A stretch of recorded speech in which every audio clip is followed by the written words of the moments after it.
Mari kita siapkan hati kita untuk datang kepada Tuhan pagi hari ini. Ucapkan syukurmu untuk semua kasih karunia yang Tuhan berikan bagi kita semua. Terima kasih kepada Tuhan. Hari ini kami boleh ada dan hidup karena kemurahan Tuhan saja. Kami mau datang bersama-sama di hadapan Engkau untuk memuji dan menyembah Engkau.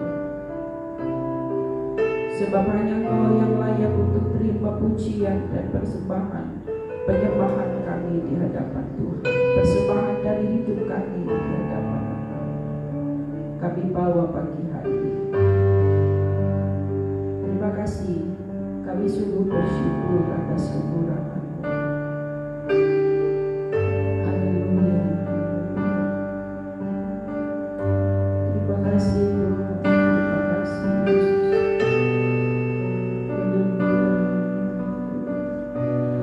Pujian kita naikkan di hadapan Tuhan, sebab banyak yang sudah Tuhan kerjakan dalam hidup kita.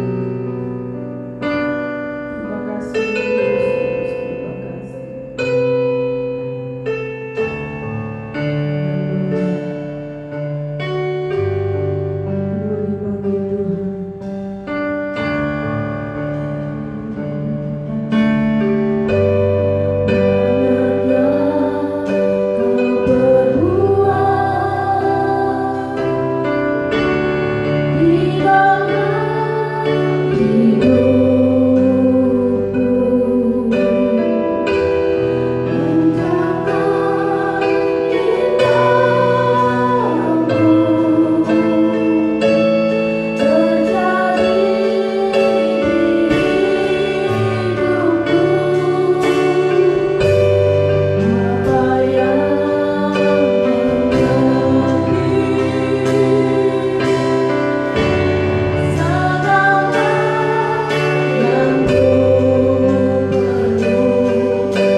kami mengucap syukur untuk semua perkara yang Tuhan kerjakan dalam hidup kami.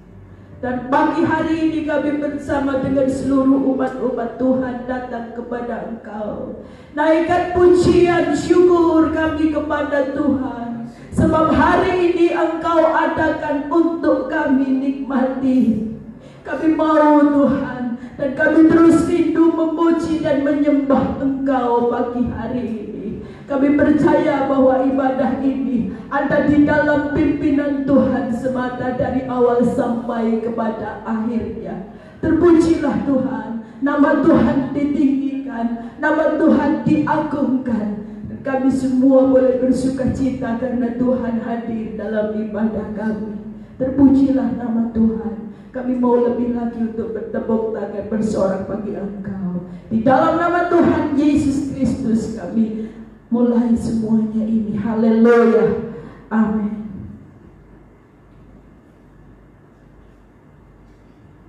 Puji nama Tuhan.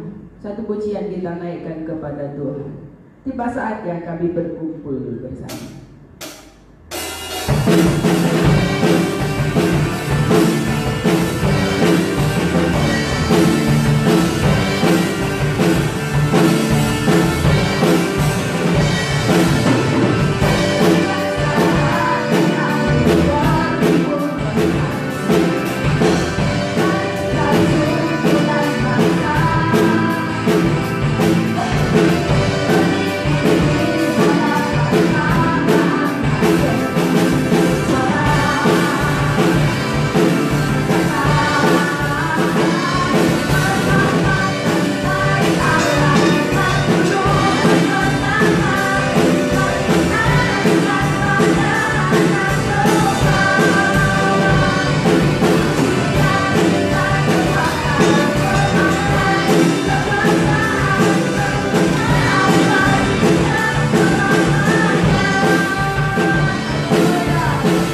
nama Tuhan.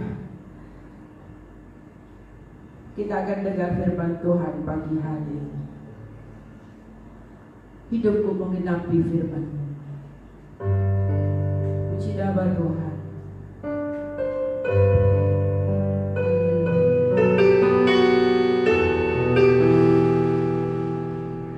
Siapkan hati yang paling baik untuk kita mendengar firman Tuhan.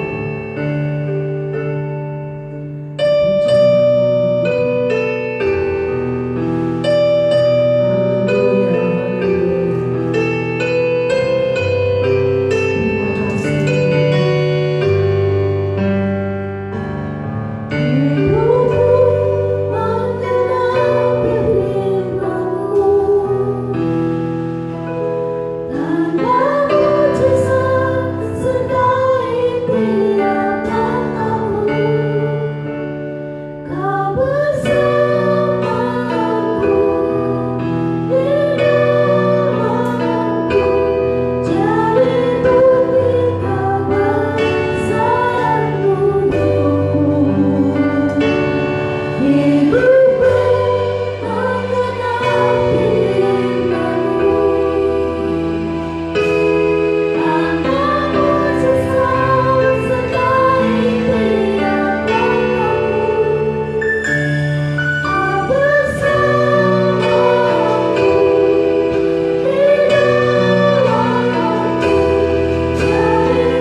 kepada Engkau.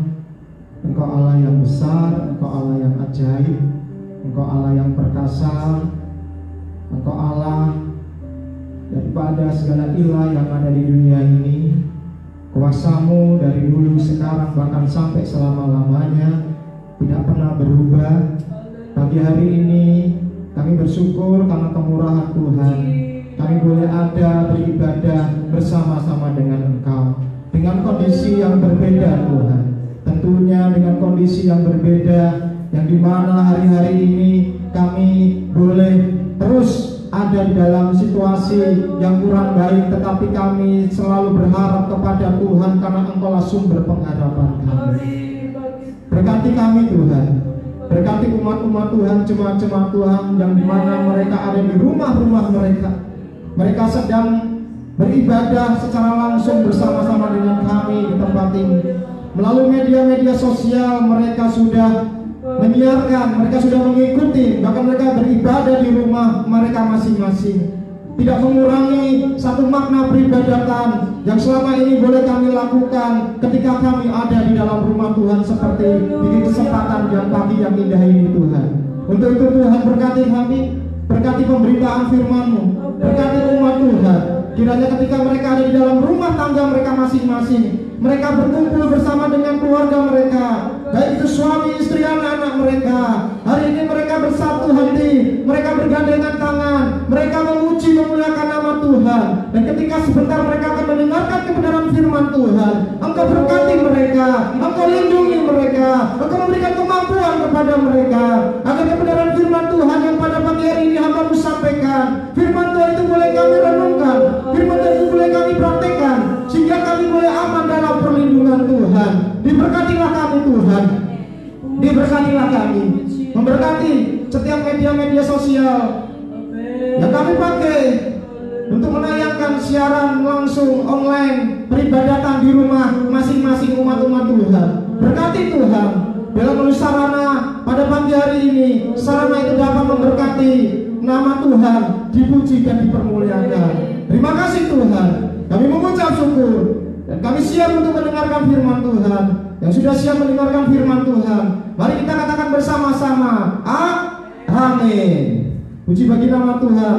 Saudara-saudara yang dikasihi oleh Tuhan, ya dimanapun Bapak Ibu Saudara berada, ya kami percaya bahwa kondisi hari-hari ini tidak menghalangi kita untuk kita terus bersekutu kepada Tuhan. Karena kami yakin dan kami percaya bahwa setiap orang percaya tentu memiliki pengharapan di dalam Kristus Yesus Tuhan kita. Jangan pernah kita sekali-kali meninggalkan Tuhan. Jangan pernah sekali-sekali kita meninggalkan persekutuan-persekutuan yang indah bersama dengan Tuhan. Walaupun hari ini, pagi ini, kondisinya sangat berbeda dengan hari-hari yang lalu, dengan minggu-minggu yang lalu. Tetapi saya sampaikan, beberapa kali saya sampaikan, baik melalui chattingan WA, melalui Facebook, melalui telepon, melalui SMS, saya selalu sampaikan bahwa tidak pernah mengurangi rasa makna peribadatan kita walaupun hari ini saudara ada di rumah masing-masing. Dan saya juga hargai bagi Bapak Ibu Saudara yang hari ini boleh ada bersama-sama dengan kami. Kami percaya di tempat ini dan di rumah Bapak Ibu Saudara masing-masing semuanya diberkati oleh Tuhan. Yang setuju mari kita katakan amin. Ya. Pagi hari ini saya ingin sampaikan satu kebenaran firman Tuhan. Satu judul, ku aman dalam lindungan Tuhan. Ya. Ku aman dalam lindungan Tuhan. Pagi ini saya ingin sampaikan apa yang Tuhan taruh di dalam hati saya selama beberapa hari ini. Saya percaya ini merupakan garis yang sangat kuat yang bisa membawa kita memenuhi apa yang Tuhan rencanakan atas kehidupan kita dan atas gereja kita di tempat ini. Dan saya ingin saudara nanti di rumah Anda mengulang-ulang akan satu pasal ini saja yang akan saya bacakan pada pagi hari ini. Lalu renungkan baik-baik, karena ini merupakan satu janji Tuhan yang luar biasa buat setiap kita, tapi juga buat gereja kita di tempat ini juga.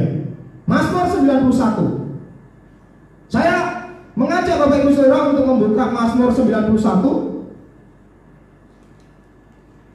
Mazmur pasal 91. Hanya ada 16 ayat. Di dalam Mazmur 91 hanya ada 16 ayat. Saya akan membacakan 9 seluruhnya buat saudara. Anda perhatikan dari ayat yang pertama sampai ayat yang ke-16. Sebelum saya bacakan, saya ingin menjelaskan buat saudara, bagi orang Yahudi kuno, Mazmur 91 ini mereka yakini sebagai mazmur yang diciptakan pada saat penciptanya sedang menghadapi yang namanya serangan kuasa kegelapan atau demonic attack.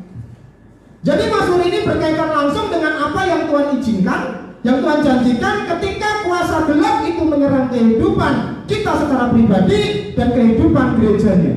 Nah, para orang-orang Yahudi kuno ya, atau agama Yahudi lama berpendapat semuanya setuju berdasarkan pengkalimatan yang dituliskan dalam Mazmur 91 ini. Maka mereka semuanya berkata ini merupakan mazmur yang keluar, yang lahir justru pada saat ada demonic attack atau ada serangan kuasa kegelapan. Karena mazmur ini lahir akibat dari demonic attack, Bapak Ibu Saudara, serangan kuasa kegelapan. Tentu ini merupakan jawaban Tuhan atas apa yang merupakan cerita umatnya pada waktu mereka diserang oleh kuasa gelap. Nah, oleh karena itu, kalau kita membaca ayat ini, biarlah dengan pengertian yang baru. Ini bukan mazmur biasa yang ditulis atau dikarang atau lahir dari angan-angan manusia, tapi ini merupakan jawaban Tuhan, pewahyuan Allah atau cerita umatnya yang menghadapi serangan kuasa gelap. Sekarang kita melihat bersama-sama. Perhatikan setiap ayat demi ayat yang saya sampaikan. Mazmur 91 ayat 1 sampai yang ke-16. Beginilah bunyi kebenaran firman Tuhan.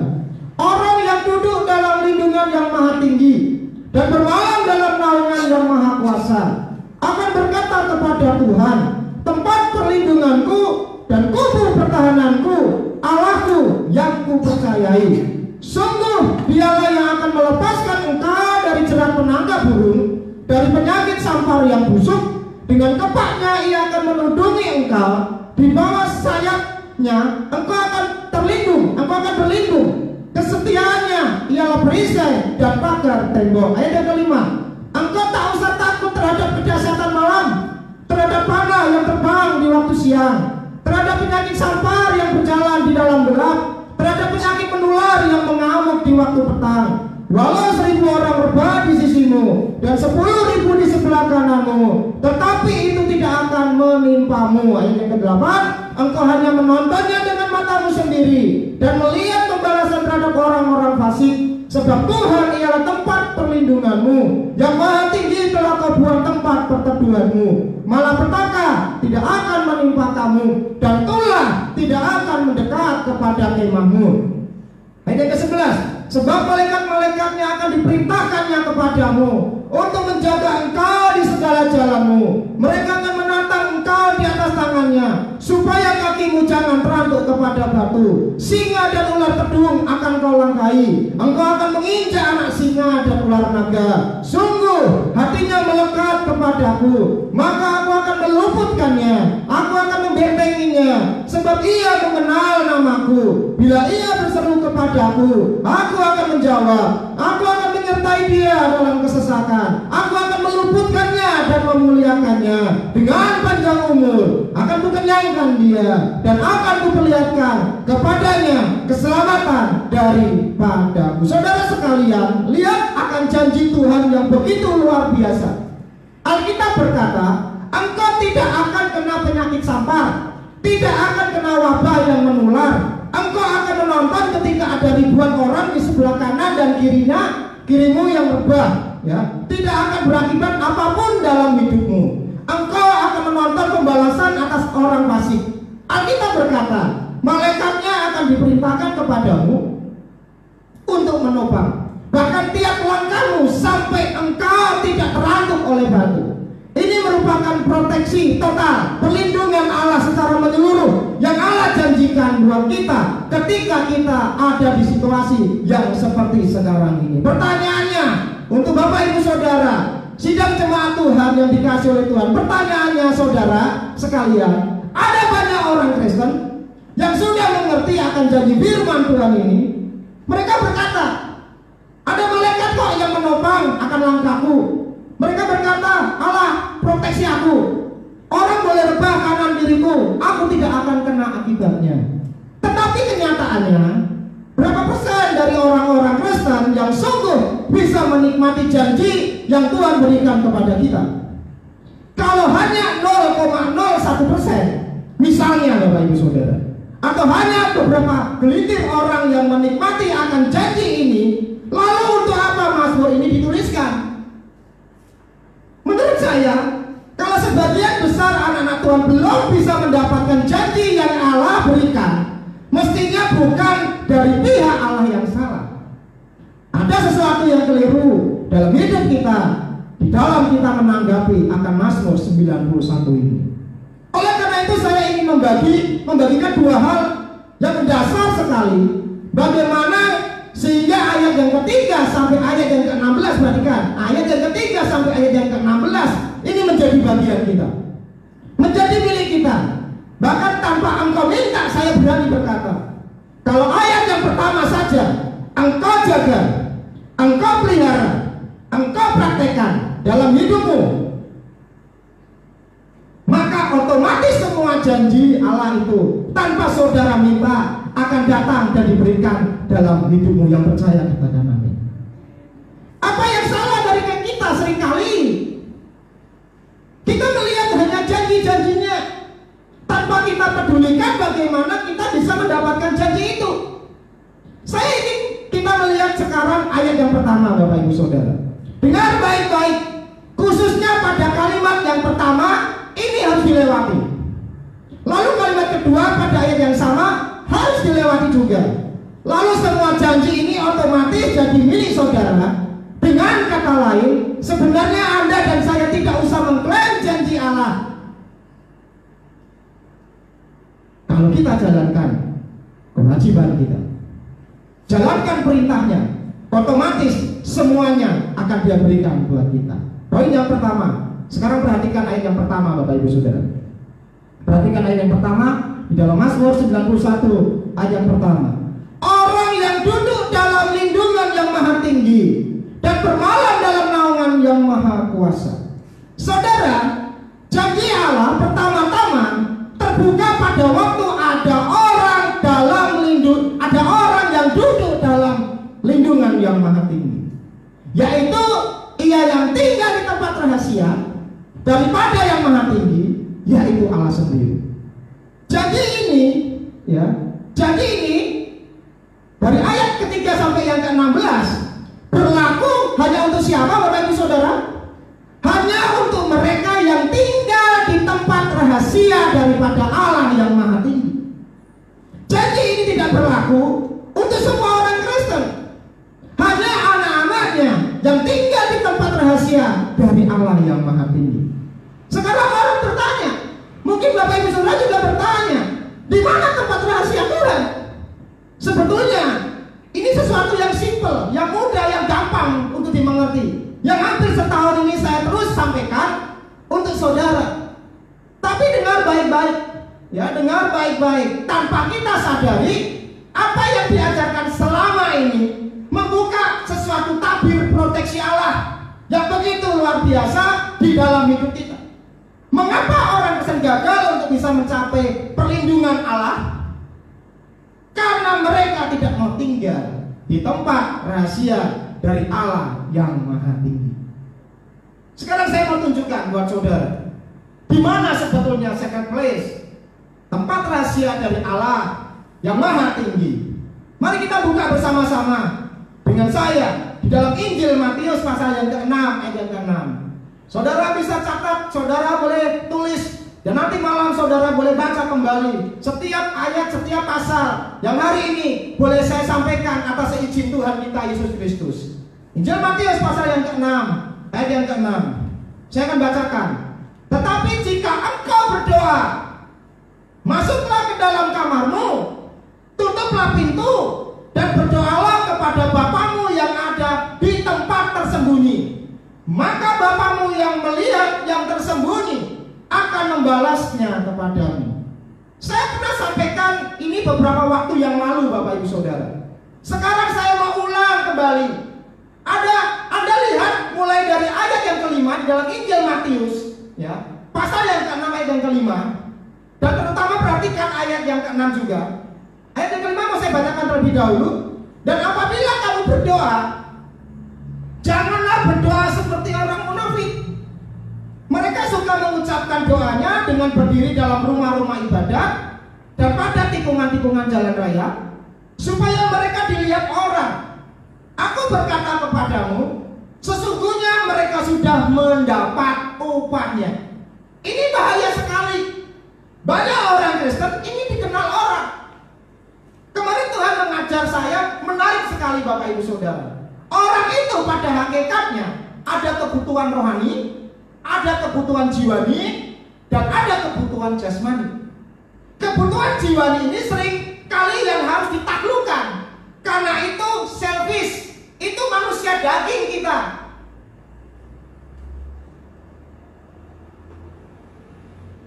Diberi kata-kata yang indah, diangkat-angkat, itu daging sebetulnya Bapak Ibu Saudara.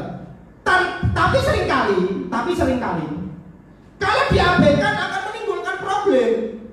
Jadi orang itu perlu dipuji-puji. Jadi kalau saudara kurang pujian, itu kadang-kadang kurang sehat. Kurang sehat pertumbuhannya Bapak Ibu Saudara. Jadi aneh-aneh kalau rohnya tidak kuat, lalu orang itu perlu dihargai akan pekerjaannya. Walaupun kalau terus-terusan begitu, saudara dan saya akan sombong dan jatuh juga. Tetapi kalau itu terus-terusan dilakukan terus oleh daging kita, yang menonjol adalah daging kita. Alkitab berkata, ketika engkau tunjukkan siapa dirimu, engkau pamerkan kehebatanmu, orang mungkin berkata, ini memang orang hebat. Ini memang orang hebat. Makin banyak pujian Anda dapatkan di bumi, belum tentu di surga engkau mendapatkan pujian. Loh, mungkin kita berkata, loh Tuhan, aku sudah berbuat ini, aku sudah berbuat itu, kamu sudah dapatkan upahnya Bapak Ibu Saudara. Waktu orang puji-puji kamu, orang tepuk-tepuk tangan buat kamu, yaitu upahnya. Lah, itu celakanya. Sampai hari ini banyak orang percaya masih pertahankan hal-hal yang seperti itu. Sekarang perhatikan ayat yang ke-6 di dalam Injil Matius pasal yang ke-6 ayat yang ke-6. Ini sangat penting sekali. Tetapi jika engkau berdoa, masuklah ke dalam kamarmu, tutuplah pintu dan berdoalah kepada Bapamu yang ada di tempat tersembunyi. Dalam bahasa Inggrisnya, masuklah ke dalam secret chamber, dalam ruang dalam tempat rahasiamu, di secret place-mu. Terus dikatakan begini, tutuplah pintu dan berdoalah kepada Bapamu yang ada di tempat tersembunyi. Bapa itu di tempat tersembunyi.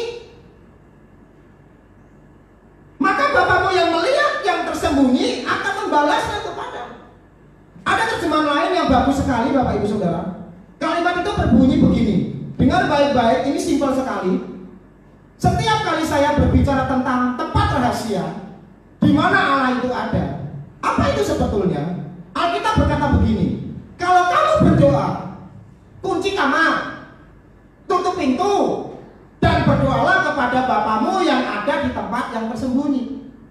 Dalam terjemahan yang lain, kalimat ini berbunyi seperti ini Bapak Ibu Saudara. Pray to thy Father, berdoalah kepada Bapamu who is with you, yang bersama dengan kamu when you are alone. Karena ada orang berkata begini, Pak, saya tidak punya tempat rahasia, kamar saya cuma gitu kok, kecil, ramai lagi lalu lalang anak-anak saya, masuk kolong pun bukan rahasia lagi. Kalau engkau memang harus masuk kolong. Ada orang berkata begitu Bapak Ibu Saudara. Tempat rahasia ini adalah tempat di mana saudara sendiri dengan Tuhan.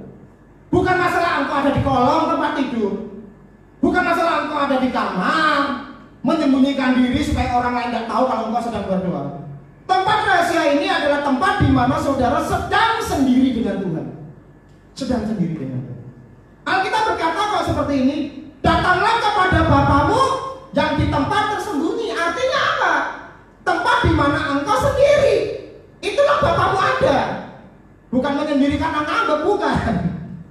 Datanglah kepadamu yang di surga, yang akan ada bersama dengan kamu pada waktu engkau sendiri. Dan Alkitab dikatakan, maka Bapamu yang melihat yang tersembunyi akan membalasnya kepadamu. Bukan cuma membalas, tapi akan menghadiahi engkau, akan memberkati engkau secara terbuka. Saudara, Alkitab berkata, ia yang tinggal di tempat rahasia daripada yang maha tinggi. Artinya apa? Di situ terjadi ketika saudara dan saya mulai ada persekutuan pribadi dengan Bapamu yang ada di surga. Itu tempat rahasiamu. Tidak selalu dalam kamar. Kalau engkau jalan ke taman, kalau engkau jalan ke pasar, atau dimanapun engkau berada, atau di pinggir jalan sekalipun, ketika engkau sendiri dan berkata, Tuhan, aku mau bersama denganmu, aku mau bersama dengan engkau, aku mau bersekutu dengan engkau, sampai di tempat kerjaan, di ladang, dimanapun engkau berada, engkau selalu berkomunikasi dengan Tuhan, rohmu berkomunikasi dengan Tuhan. Itulah tempat rahasia, yang dimana orang tidak lihat engkau sedang ngomong bersama dengan Tuhan. Di mana engkau dan Allahmu sendiri bersama-sama bersekutu. Dan itulah janji bagi orang yang bersekutu dengan Bapa di surga secara intim, secara pribadi. Maka ayat yang ketiga dari Mazmur 91 tadi, ayat yang ketiga sampai yang ke-16 akan menjadi milik kita sebagai orang yang percaya. Yang setuju katakan amin. Saya berani berkata buat saudara, janji Tuhan dalam Mazmur 91 bukan untuk semua orang Kristen. Karena kalimat itu dimulai, ia yang tinggal di tempat tersembunyi dari yang maha kuasa. Hanya mereka inilah yang mewarisi akan janji. Sekarang kita kembali kepada Mazmur 91 ya. Ayat yang ke-9 kita coba. Sejauh mana sebetulnya Allah ingin kita memiliki hubungan pribadi dengan Dia. Pasal 91 tadi di dalam Mazmur ayat yang ke-9. Sebab Tuhan ialah tempat perlindunganmu, yang maha tinggi telah kau buat tempat perteduhanmu. Yang membuat bukan Allah loh, bukan loh ya. Perhatikan ayat ini. Yang membuat bukan Dia, tapi kita. Perhatikan kata perteduhan. Dari kata Ibrani mawin. Dan kata mawin ini dari akar kata onah. Dan kata onah sebetulnya artinya tinggal bersama, seperti seorang yang menikah. Dalam kaitan seperti pernikahan, kalau kita menjadikan Dia Allah kita, tempat perteduhan kita, hubungan yang Tuhan inginkan adalah keintiman sebagai sepasang suami istri. Sebagaimana dalam pernikahan, bukan hubungan tetangga yang penuh dengan basa-basi atau penuh dengan aturan permainan, tetapi seperti hubungan pernikahannya. Itulah orang yang tinggal di tempat tersembunyi, tempat rahasia dari yang maha tinggi. Dan Allah berkata pada waktu engkau sendiri, ya, ketika engkau sendiri, maka Bapamu akan ada bersama-sama dengan engkau. Dan Mazmur yang sama berkata, karena engkau telah membuat Dia tempat perteduhanmu. Karena kita menjadikan Tuhan sebagai suami dan kita sebagai mempelainya. Ingat, Yesus itu mempelai laki-laki dan kita gereja Tuhan itu mempelai perempuannya. Anda bisa mengerti toh apa yang saya maksudkan? Hubungan seperti inilah yang Tuhan inginkan. Ada intimasi, ada keintiman dengan Allah. Orang yang intim dengan Tuhan, orang yang intim dengan Tuhan. Allah berkata, aku kirim malaikatku untuk menjaga jalannya. Aku akan proteksi dia. Ribuan orang boleh rebah di kanan kirinya. Dia hanya menonton dan tidak akan terpengaruh apapun keadaan yang ada di sekitarnya. Ini merupakan janji Allah. Sekarang kita buka dengan saya bersama-sama 1 Korintus pasal yang ke-6. 1 Korintus pasal yang ke-6 ayat yang ke-16. 1 Korintus pasal yang ke-6 ayat yang ke-16. Atau tidak tahukah kamu bahwa siapa yang mengikatkan dirinya pada perempuan cabul menjadi satu tubuh dengan dia? Sebab keduanya akan menjadi satu daging. Ayat yang ke-17. Tetapi siapa yang mengikatkan dirinya pada Tuhan menjadi satu roh dengan Dia. Dengar Bapak Ibu Saudara, ini kaitan dengan pernikahan dan dalam hubungan kita dengan Tuhan. Kalau ada intimasi dengan Allah, kita akan satu roh dengan Dia. Roh kita akan semakin melekat dengan rohnya Tuhan. Lalu kita memiliki hubungan yang spesial dengan Allah kita. Dan orang yang seperti ini, Alkitab berkata, adalah orang yang tinggal di tempat tersembunyi dari Allah yang Maha Kuasa, Allah yang Maha Tinggi. Dan orang ini berhak mewarisi akan semua janji Allah. Saudara, pertanyaannya kemudian adalah, kalau kita tinggal dan kita menetap pada hadirat Bapa yang ada di surga, apa akibatnya? Apa hasilnya? Di dalam Yohanes pasal yang ke-15, beberapa minggu yang lalu sudah saya sampaikan, di dalam Injil Yohanes pasal yang ke-15 ayat yang pertama sampai seterusnya, saya akan baca. Akulah pokok anggur yang benar, dan Bapakulah pengusahanya.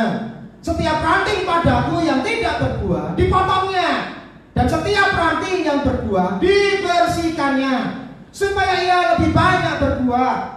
Kamu memang sudah bersih karena firman yang telah kukatakan kepadamu. Tinggallah di dalam aku dan aku di dalam kamu. Sama seperti ranting tidak dapat berbuah dari dirinya sendiri, kalau ia tidak tinggal pada pokok anggur, demikian juga kamu tidak berbuah jikalau kamu tidak tinggal di dalam aku. Akulah pokok anggur dan kamulah ranting-rantingnya. Barang siapa tinggal di dalam aku dan aku di dalam dia, ia berbuah banyak. Sebab di luar aku kamu tidak bisa berbuat apa-apa. Banyak orang menafsirkan dengan gampang sekali. Oh, yang penting kita percaya Yesus, kita berbuah. Tidak seperti itu Bapak Ibu Saudara. Tidak segampang itu. Saudara tahu, ya, saudara tahu buah anggur antara batangnya dan rantingnya itu susah dibedakan, karena seperti sulur-suluran. Susah dibedakan Bapak Ibu Saudara. Menyatu, bukan tempelan, bukan dikasih lem, bukan diisolasi, tidak, tapi dia menyatu. Kalau kamu yang pertama tinggal di dalam aku, kata firman Tuhan, aku akan tinggal di dalam kamu. Bayangkan kalau Allah tinggal di dalam kita, sebagai akibat kita tinggal di dalam Dia. Apa itu? Keluaran pasal 29. Ya, ini akibatnya kalau kita tinggal di dalam Dia, ya, dan Dia tinggal di dalam kita. Keluaran pasal 29. Beberapa waktu yang lalu sudah saya sampaikan juga. Keluaran 29 ayat 43. Di sanalah aku akan bertemu dengan orang Israel, dan tempat itu akan dikuduskan oleh kemuliaanku. Aku akan menguduskan kemah pertemuan dan mezbah itu. Lalu Harun dan anak-anaknya akan kukuduskan, supaya mereka memegang jabatan imam bagiku. Aku akan diam di tengah-tengah orang Israel, dan aku akan menjadi Allah mereka. Kata diam dari akar kata Ibrani Shekinah. Ya. Kata diam dari akar kata Ibrani itu Shekinah. Dan kata Shekinah itu artinya His glory present, hadirat yang mulia dari Allah. Dengar baik-baik Bapak Ibu Saudara, dimanapun engkau berada, dengar baik-baik. Kalau Anda membaca perjanjian lama, terutama setiap mendengar kata hadirat Tuhan itu, konsep teologi Yahudi, ya, apa itu? Hadirat yang dapat dirasakan, hadirat yang nyata, yang real. Bukan orang cuma ngomong, oh hadiratnya, hadiratnya. Dan Allah berkata, aku akan tinggal di tengah-tengah mereka.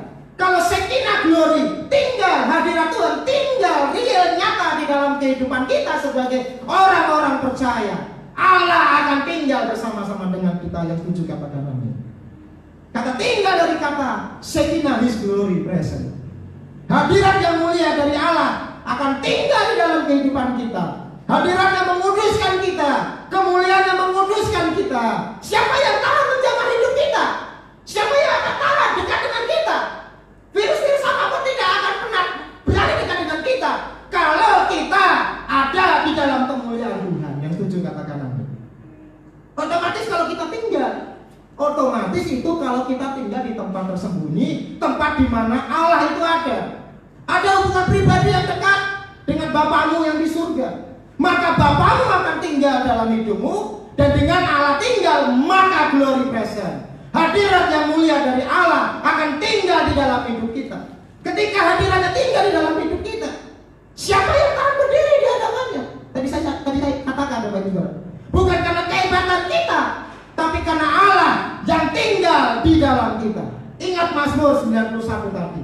Tidak berlaku untuk semua orang Kristen. Hanya orang Kristen yang mau tinggal di dalam hadirat Tuhan. Saya berharap Bapak Ibu Saudara selalu suka tinggal di dalam hadirat Tuhan. Ada banyak orang Kristen mengerti ini, tapi tidak pernah mau mempraktekkan di dalam kehidupannya. Saya mau katakan buat saudara semuanya, engkau akan kehilangan berkat besar kalau tidak mau mulai mengambil waktu, mulai hari ini bersekutu dengan Bapamu di surga secara pribadi. Saya mau katakan, tahun ini serangan kuasa gelap akan makin gila-gilaan. Tetapi juga saya berani berkata, tahun ini adalah tahun perbedaan. Anda akan melihat antara orang fasik dan orang benar, antara orang yang tinggal di dalam hadiratnya dan orang yang di luar hadiratnya. Saudara seketika akan melihat perubahan dan perbedaan yang sangat menyolok. Orang tidak bisa lagi menutupi dirinya dengan aktivitas manusia secara jasmani. Orang akan dilihat langsung apa yang ada di dalam batinnya. Kualitas kadar rohaninya akan langsung kelihatan dari apa yang nampak dari kehidupan sehari-hari. Engkau boleh berbicara mulut-mulut tentang gereja yang ideal, tentang hamba Tuhan yang ideal, tentang prinsip yang ideal, tapi orang tidak mau dengar perkataan seperti itu. Orang mau lihat kita menghasilkan buah. Buah dan buah dalam kehidupan kita. Engkau boleh berteori macam-macam, tetapi buah hidupmu tidak menunjukkan apapun juga tanpa kemenangan yang kelihatan dari hidupmu. Saya berani berkata, engkau akan dibedakan langsung oleh Allah antara orang yang tinggal di tempat tersembunyi dari Allah yang maha tinggi, dari orang yang bisanya bicara tetapi tidak pernah mempraktekkan ini di dalam kehidupannya. Mazmur ini hanya berlaku untuk orang yang mau tinggal. Mazmur 91 ini berlaku hanya untuk orang yang mau tinggal di tempat tersembunyi dari Allah yang maha tinggi. Hanya kalau saudara dan saya ambil waktu pribadi dengan Tuhan, sediakan waktu lebih banyak lagi dengan Tuhan, Anda akan bertahan. Saya baca sebuah buku. Saya mau kutip perkataan pendeta Billy Graham. Ini orang besar, Bapak Ibu Saudara. Seorang hamba Tuhan hebat, sampai akhir hidupnya dia tetap melayani pekerjaan Tuhan. Billy Graham berkata begini, ini yang membuat saya kaget, kata Billy Graham, dan prihatin. Dengar, hari ini, kata Billy Graham, ketika pada waktu dia masih hidup, dia pernah katakan seperti ini. Hari ini, kalau Roh Kudus ditarik dari gereja, diangkat kembali, maka 90% dari semua kegiatan gereja yang sedang berjalan akan terus berjalan seperti biasa.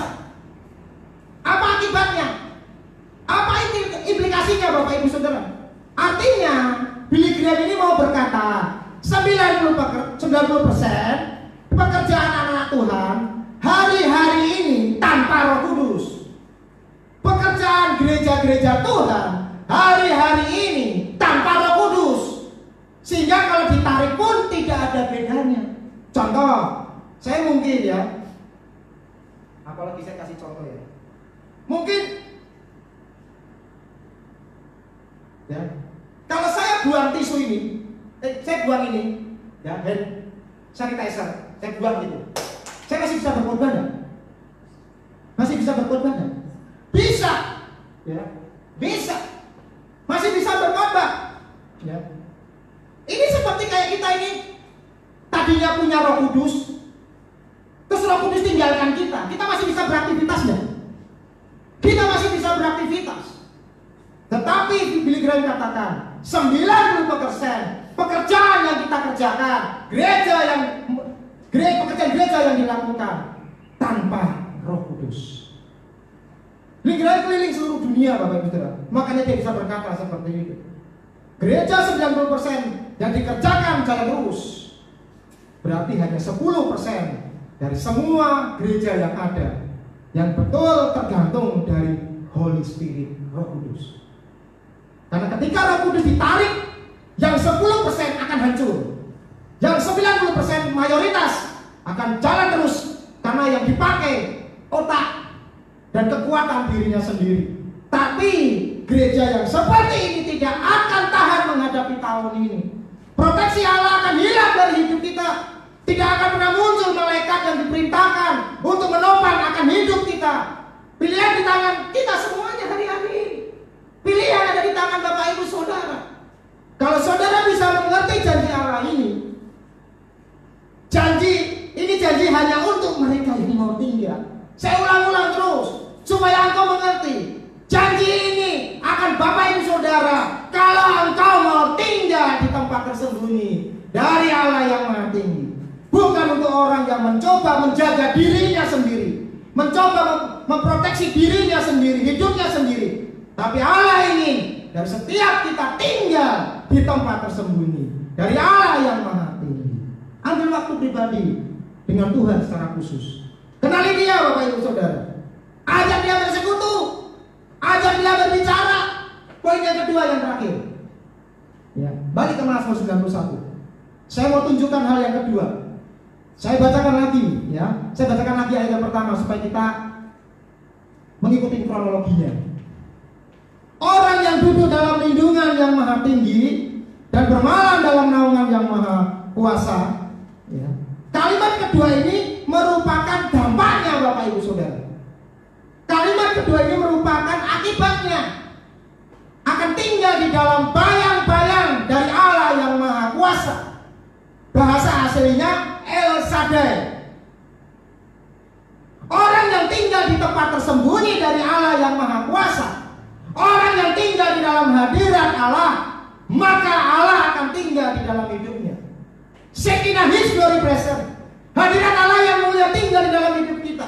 Orang yang belajar kenal dan dekat dengan Allahnya, Alkitab berkata akan tinggal di dalam bayang-bayang dari Allah yang Maha Kuasa. Itulah El Shaddai. Apa artinya? Jadi Mazmur ini hanya berlaku bagi kategori, Bapak Ibu Saudara.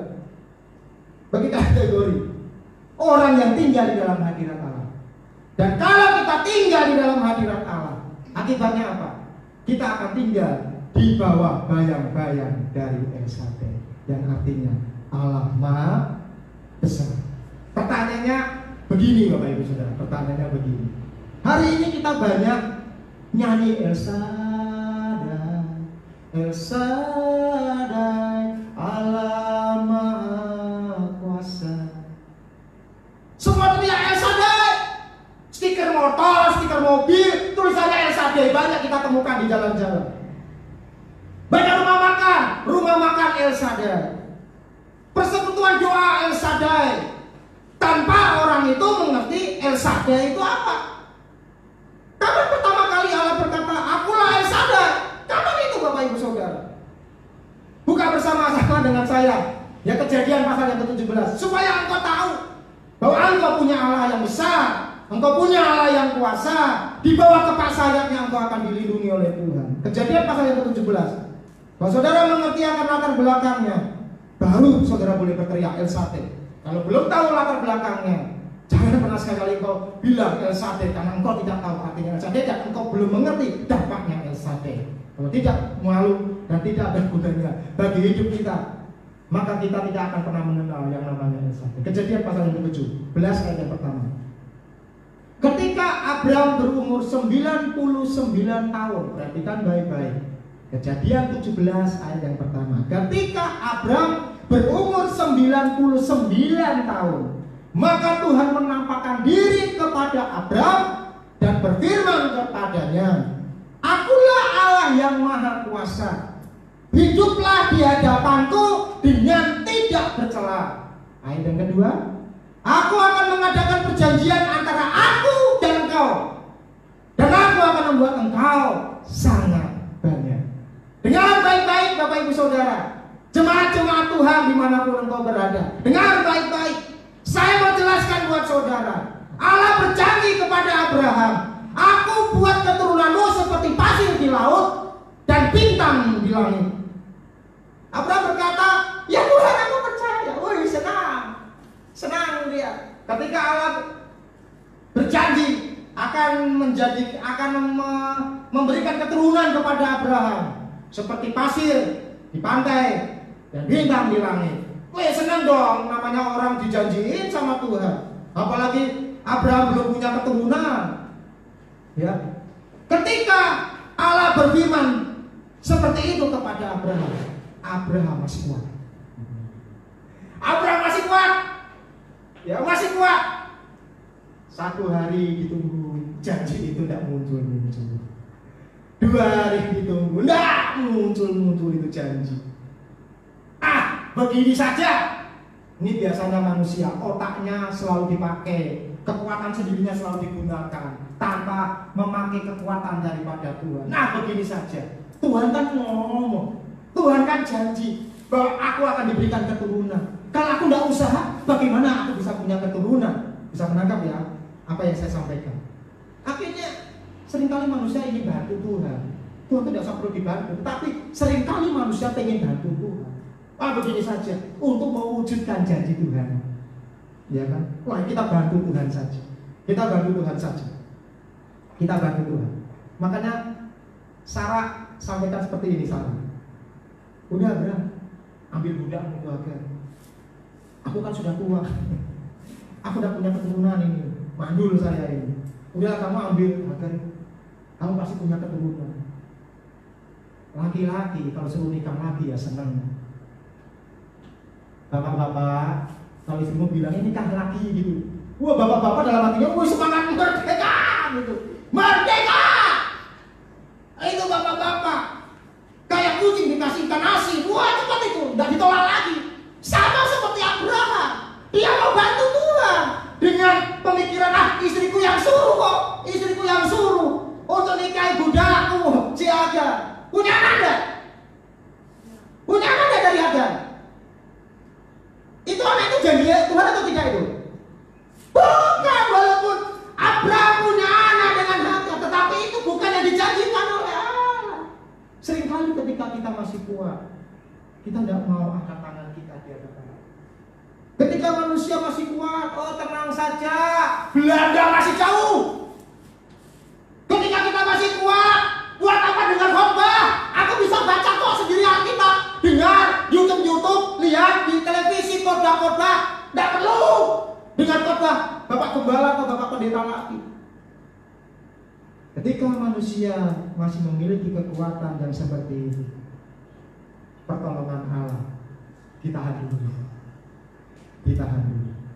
Apakah Hagar dan Abraham punya anak? Punya. Anaknya siapa itu? Apakah anaknya Sarah? Bukan. Itu hasil kompromi akal-akalan manusia saja. Tuhan tidak perlu dibantu, Bapak Ibu. Mari seringkali kita bilang seperti itu kepada diri kita. Kedagingan kita lebih menonjol. Ya. Tahu tidak? Ketika Abraham melakukan seperti itu, ya, Tuhan itu diam, Bapak Ibu. Tuhan tidak ngomong. Ya. Dari pasal ayat Anda tahu Tuhan diamkan beberapa tahun dari pasal 16 terakhir dan pasal 17 ayat yang pertama tadi selisih 13 tahun. Bisa bayangkan, ditahan, ditunda janji Tuhan untuk Abraham memiliki keturunan karena dia pakai akalnya sendiri selama 13 tahun. Tuhan tutup mulut.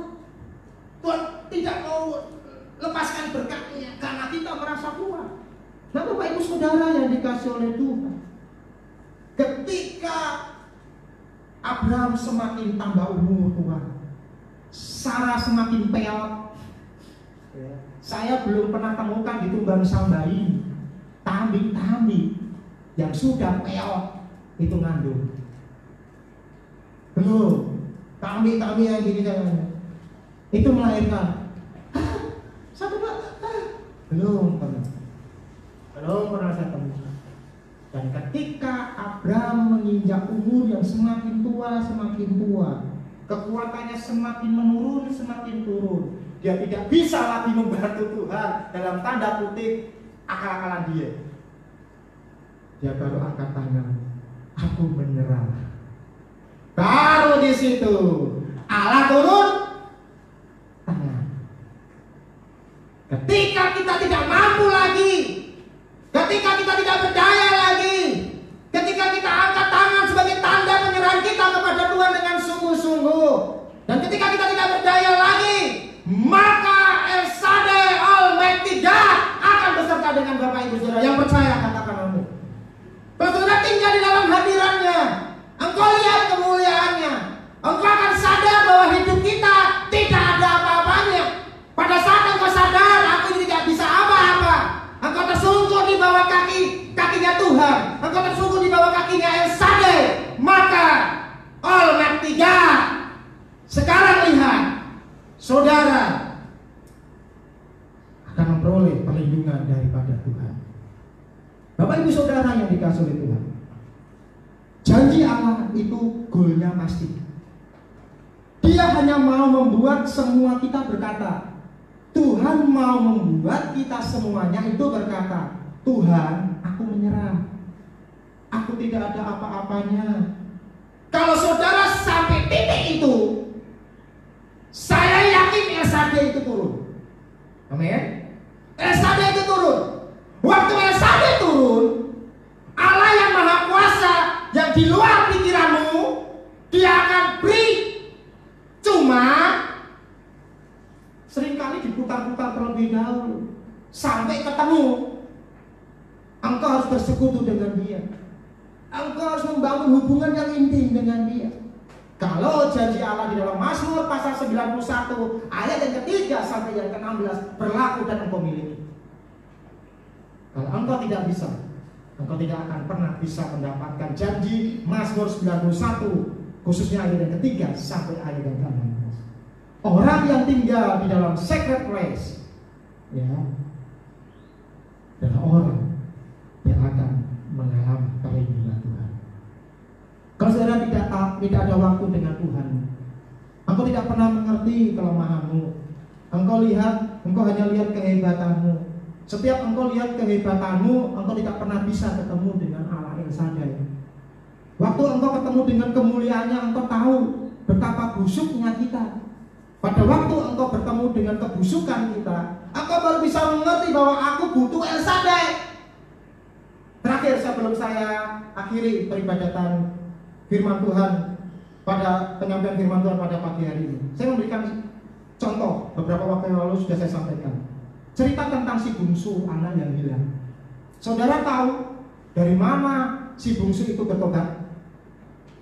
Saudara tahu dari mana asal usulnya si bungsu itu bisa bertobat? Waktu dia makan makanan ampas babi, disitulah dia bertobat. Masa Tuhan mau buat kita makan ampas babi? Saudara mau makan ampas babi? Dibuat babak belur dulu, karena kita merasa kuat, kita merasa mampu, kita merasa tidak perlu Tuhan lagi, kita tidak perlu duduk dekat kakinya Tuhan lagi, kita tidak perlu berdoa bersekutu di tempat tersembunyi di mana hanya Allah dan kita saja, seperti hubungan suami istri yang dilakukan. Hubungan suami istri itu orang lain tidak akan pernah tahu karena itu rahasia. Kalau engkau tidak pernah melakukan seperti itu, ya, kalau engkau tidak mau melakukan hal-hal yang tadi saya sampaikan, kau akan mengalami yang namanya makan ampas babi. Ini hanya gambaran saja Bapak Ibu. Cerita tentang si bungsu anak yang hilang. Saudara tahu dari mana si bungsu itu bisa bertobat? Waktu dia makan makanan ampas babi dan dia bayangkan kemuliaan di tempat bapaknya. Kalau dari lahir, Bapak Ibu Saudara, si bungsu ini kalau dari lahir loh ya, si bungsu ini dia makan ampas babi, dia tidak akan mungkin bertobat. Kalau dari kecil dia sudah terbiasa makan ampas babi, dia tidak akan pernah mengalami pertobatan. Tetapi karena dia pernah tinggal di dalam kemuliaan Tuhan, Dia pernah tinggal di rumah bapaknya. Dan ketika dia bandingkan hidupnya di luar rumah bapaknya, di luar kemuliaan yang bapaknya berikan untuk dia selama ini, baru dia ngalami bahwa hidupnya itu bau. Hari ini yang bau, hari ini yang bau, bukan karena tidak mandi Bapak Ibu Saudara. Hari ini yang bau dan makan ampas babi. Balik saudara, balik, mengertilah, bertobatlah, lahirlah dengan kelahiran yang baru. Makanya Paulus berkata, dalam kelemahanku kuasanya sempurna. Makanya si bungsu ini bertobat karena dia pernah mengalami tinggal di dalam Shekinah Glory. Dia pernah tinggal di dalam El Shaddai Allah yang besar. Dia pernah tinggal di dalam rumah bapaknya. Dan ketika dia keluar dari rumah bapaknya, dia tidak mendapatkan perlindungan lagi, dia tidak mendapatkan proteksi lagi, dia tidak mendapatkan kemuliaannya lagi.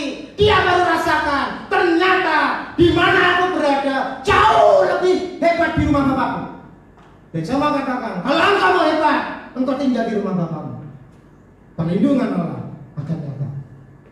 Di tengah-tengah pengharapan kepada manusia hilang, El Shaddai akan datang dan menyatakan akan keperkasaannya.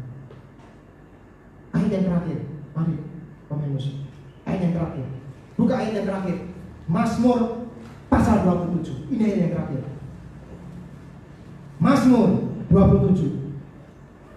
Ya, saya berdoa supaya ini juga merupakan respon dari kita sekalian. Saya ingin kita semua membaca ayat ini. Nanti saya akan membacakan buat Bapak Ibu Saudara pasal 27 ayat yang ke-8 di dalam Mazmur 27 ayat yang ke-8. Hatiku mengikuti firman-Mu, carilah wajah-Mu, maka wajah-Mu ku cari ya Tuhan. Saudara, kalau Anda mempunyai Alkitab, The Living Bible, hatiku mendengar engkau berkata, dan engkau dan berkata datang dan berbicara kepadaku, hai umatku. Kemudian Daud berkata, aku datang Tuhan. Ini terjemahan Living Bible. Adakah di sini orang-orang mendengar Allah berbicara dalam hati kita? Adakah Bapak Ibu Saudara di rumah masing-masing mendengar Allah berbicara dalam hatimu? Datanglah dan berbicaralah kepadaku, hai umatku, dan biarlah hati kita meresponi dengan berkata, Tuhan, aku datang. Saya katakan sekali lagi, kalau engkau ingin dilindungi oleh Allah, kalau engkau ingin dijauhkan dari virus-virus mematikan, kalau engkau ingin dilindungi dan diproteksi secara total oleh Allah, dan malaikatnya diperintahkan kepadamu, mulailah berkata, aku datang Tuhan kepadamu. Dan ketika engkau datang, Tuhan akan datang. Saudara, di kesempatan yang indah ini, saya rindu Bapak Ibu Saudara sungguh-sungguh mencari kebenaran Tuhan, sungguh-sungguh mencari hadirat Tuhan. Jangan pernah engkau anggap sepele hal hadirat Allah. Jangan pernah engkau membuat remeh hal hubungan intim dengan Allah. Kita tahu bahwa hari-hari ini hari-hari yang semakin jahat, hari-hari di mana semua orang dicekam rasa takut. Seluruh dunia mengalami rasa cemas, rasa khawatir. Dan saya mau katakan kepada Bapak Ibu Saudara, hanya ada satu tempat yang aman, hanya ada satu perlindungan yang aman, hanya ada El Shaddai Allah yang Maha Kuasa yang akan memproteksi hidupmu. Jika engkau tinggal di tempat tersembunyi, di mana Allah Maha Kuasa itu ada bersama-sama dengan kita. Mari kita tundukkan sejenak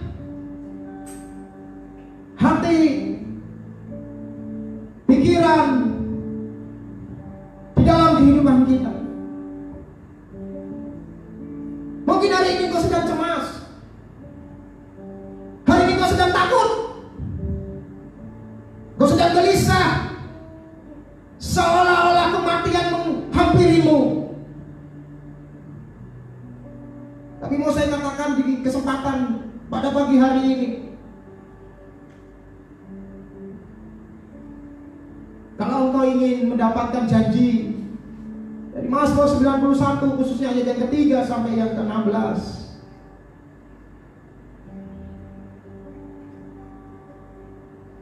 engkau harus lakukan ayat yang pertama dan yang kedua. Orang yang duduk dalam lindungan yang maha tinggi dan bermalam dalam naungan yang maha kuasa akan berkata kepada Tuhan, tempat perlindunganku dan kubu pertahananku, Allahku yang kupercaya. Kalau hal ini engkau lakukan, hal ini engkau praktekkan, maka ayat yang ketiga sampai yang ke-16 di Mazmur 91 akan menjadi milik bagian buat Bapak Ibu Saudara yang dikasihi oleh Tuhan. Selain di dekatmu Tuhan,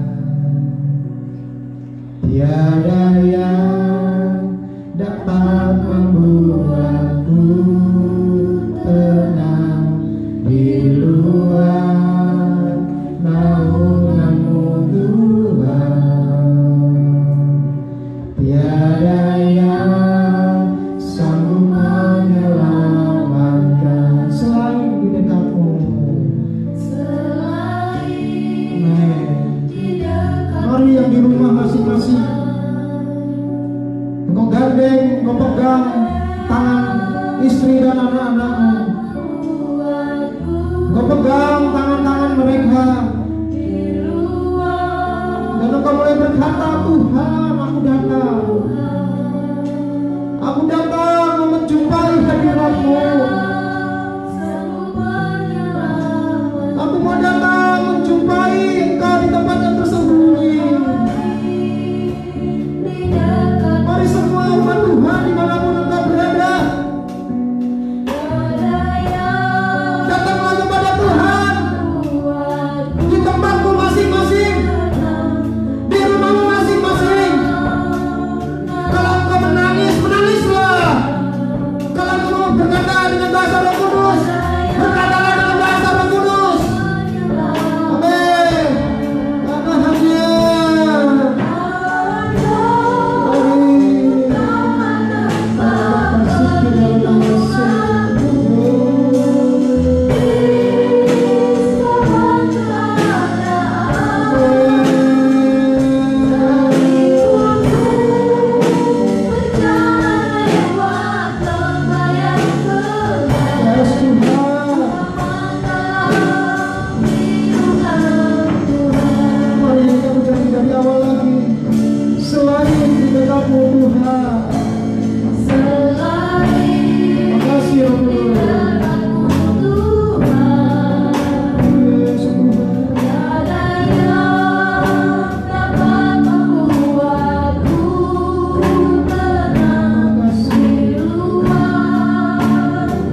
hari ini tidak membatasi kuasa Tuhan bekerja di dalam hidupmu. Mungkin engkau ada di rumah-rumah, engkau sedang beribadah bersama-sama dengan kami. Dengar baik-baik bahwa Allah ada di tempat di mana engkau datang, di tempat yang tersembunyi. Datanglah kepada sang mempelai laki-laki. Datanglah bangun hubungan yang intim, agar engkau mengalami proteksi daripada Tuhan Allah kita. Terima kasih. Haleluya. Selain di dekatmu Tuhan, tiada yang dapat membuatku tenang di luar naunganmu Tuhan. Tiada yang sanggup menyelamatkan, karena hanya Engkaulah tempat perlindunganku di segala keadaan. Sekalipun ku berjalan lewat lembah yang kelam, ku aman dalam lindungan Tuhan. Bapa di surga, kami mengucap syukur kepada Engkau. Kami tahu bahwa hari-hari ini hari-hari yang semakin jahat. Kami rindu Tuhan di tengah-tengah hari-hari yang semakin jahat ini. Kami secara pribadi selalu datang menghampirimu di tempat yang tersembunyi. Hanya ada hubungan antara kami dengan Engkau Tuhan secara pribadi. Hanya ada pembicaraan-pembicaraan rahasia antara Engkau dan kami masing-masing Tuhan. Untuk itu Tuhan, ketika janji-Mu Engkau nyatakan kepada kami, kami yakini bahwa janji-Mu itu buat kami orang-orang yang percaya, yang takut, yang melakukan apa yang Engkau inginkan.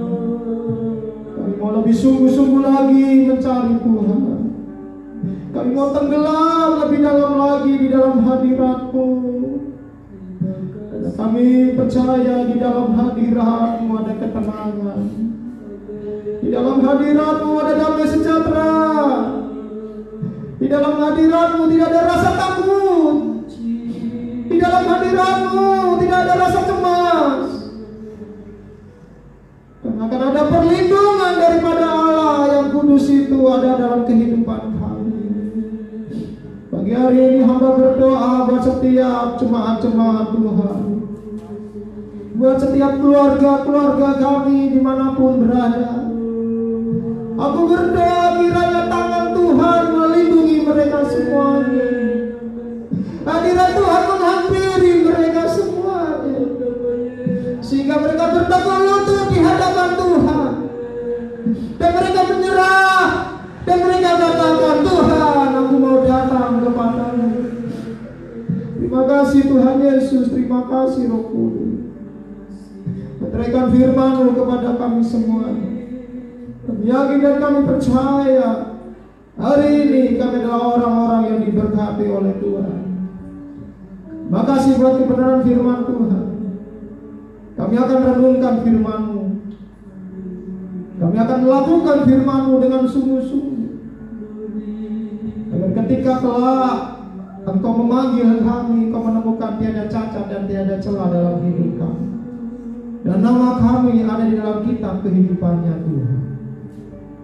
Sebelum kami mengakhiri ibadah raya kami pagi hari ini, kami mau satukan hati semuanya untuk mendoakan bangsa dan negara kami. Tuhan Yesus, Bapa di surga, Allah yang besar, Allah yang El Shaddai, Engkau berkati bangsa kami, Engkau Engkau lindungi bangsa kami, Engkau proteksi bangsa kami, Engkau cover bangsa kami di tengah-tengah virus corona yang melanda di negeri kami. Kiranya Engkau memberkati bangsa kami dari Sabang sampai Merauke. Engkau pagari bangsa kami, Engkau jauhkan malapetaka dari bangsa kami, Engkau selamatkan bangsa kami, Engkau berkati bangsa kami.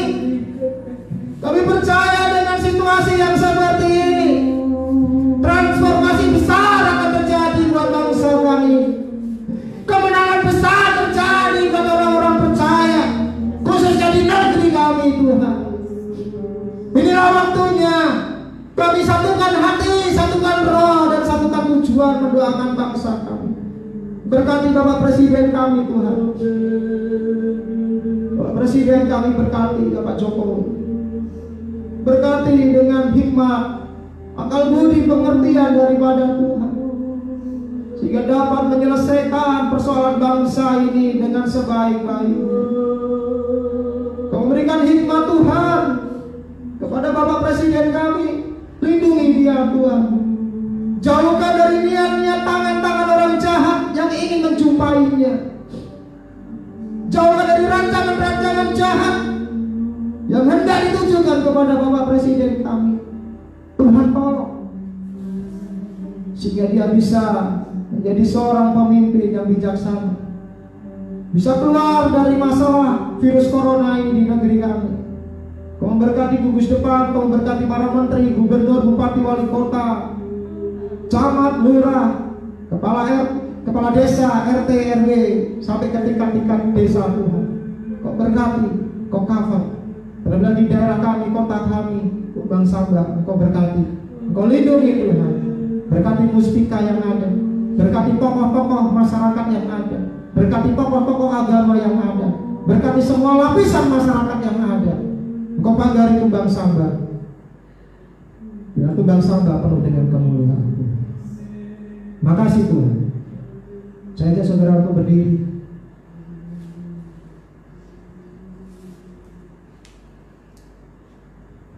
Makasih Tuhan.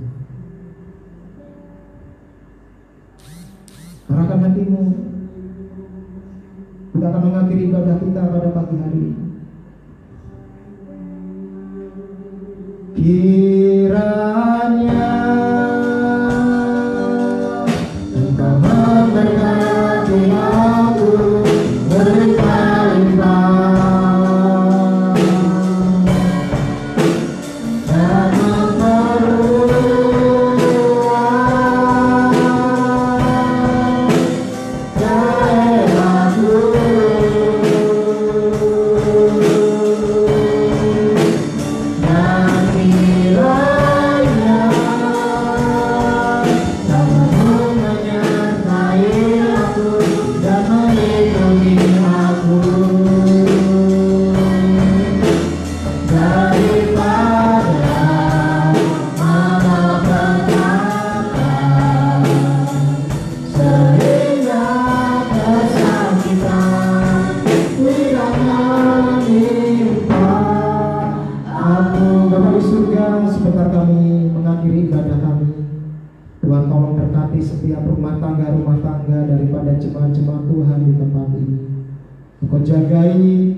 Keluar masuknya mereka. Engkau berkati setiap pekerjaan-pekerjaan mereka. Engkau memberkati setiap keperluan kebutuhan mereka semuanya. Di situasi siaga darurat COVID-19 ini, kiranya mereka boleh ditolong oleh Tuhan, dipelihara oleh Tuhan, dilindungi oleh Tuhan. Tuhan tolong dimanapun umat Tuhan hari ini berada, berkati mereka semuanya. Aktivitas mereka sehari-hari Tuhan tolong berkati, sehingga ibadah hari ini adalah ibadah yang memberkati banyak orang, memberkati jemaat-jemaat Tuhan, memberkati para hamba-hamba Tuhan, dan memberkati kami sebagai seorang hamba Tuhan juga. Biarlah kami dipertemukan di waktu-waktu yang lain. Kami percaya bahwa situasi yang sekarang ini tentu ke depan akan menjadi situasi yang kembali kondusif, kembali normal kembali.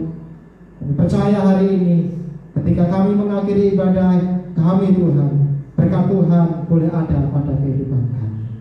Bapa kami di dalam kerajaan surga, dikuduskanlah namamu, datanglah kerajaanmu, jadilah kehendak-mu di bumi seperti di surga.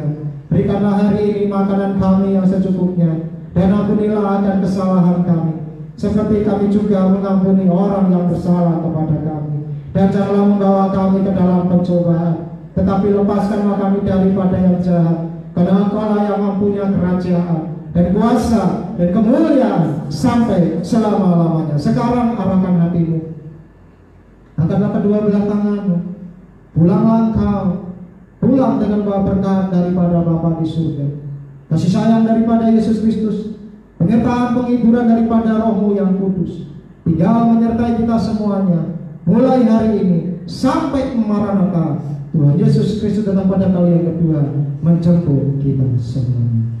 Bapa,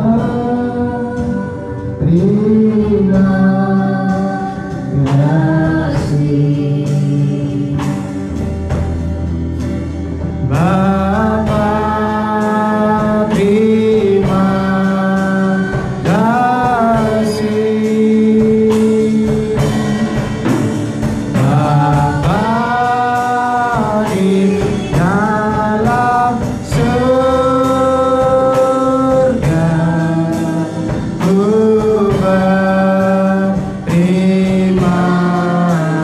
kasih.